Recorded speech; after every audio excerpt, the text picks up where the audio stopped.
The worst March we've had in over 20 years. Not for average sale price, of course not. Prices are way higher than they were 20 years ago. But for sales volume.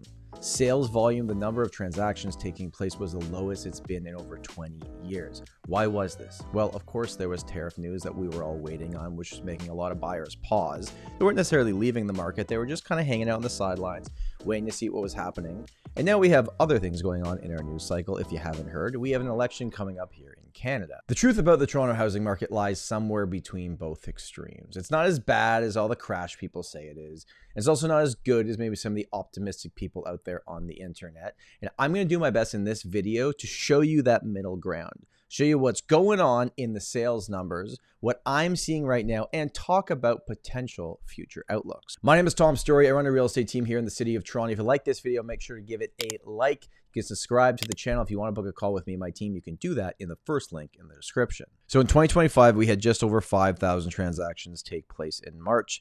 That is down from about 6,500 that we saw in 2024 in March, and that's a 23% decrease. If you look at new listings, we had 17,000 new listings across all the different areas covered versus 13,000 at the same point last year. So new listings are up 28%, but active listings, this is the number that if I was running a news publication, this would be my headline. So active listings over 23,000. A year ago, there was only 12,000. So we've doubled, well, not quite, but almost doubled our active listings, up 88% year over year.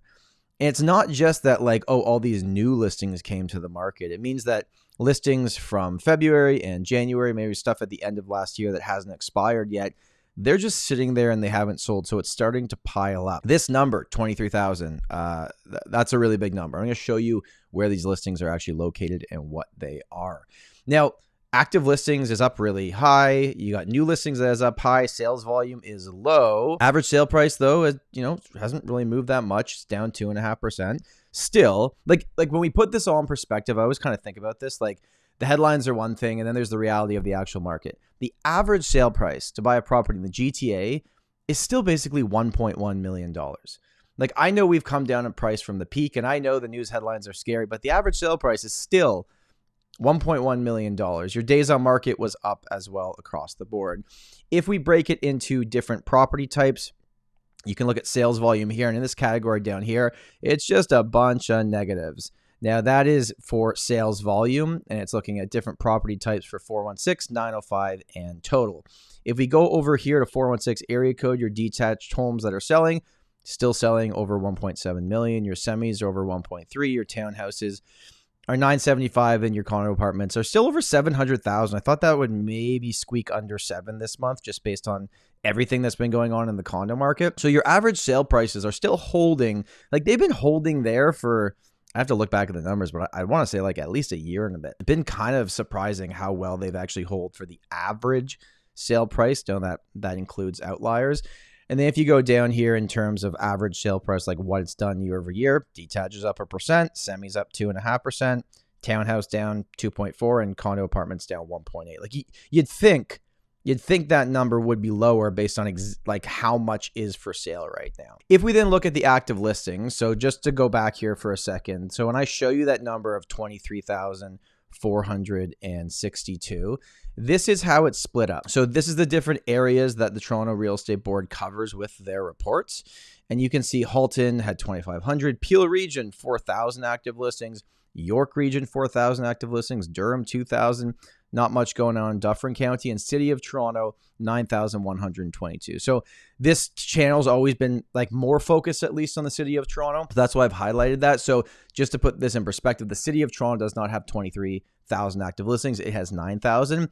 This is where the active listings are spread out across all the different areas that it covers, just to give you some perspective on the actual numbers. If we dig a little bit deeper for the City of Toronto, we had under 2,000 sales, so 1,908 sales. Active listings at the end of March 2025 was 9,122.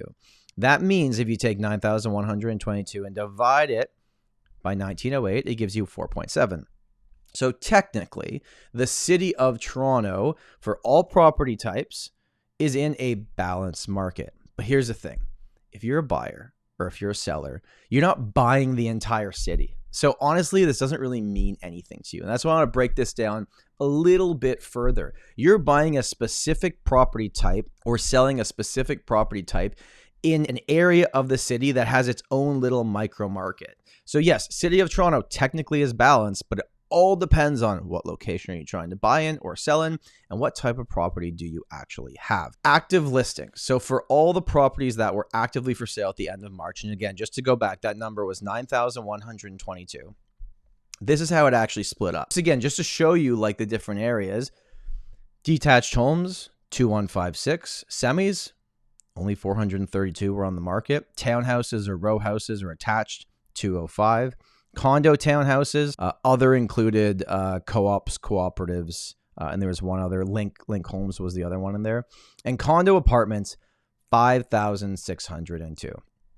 If you've been watching my channel for a little while, and especially at least so far in 2025, this has been the norm.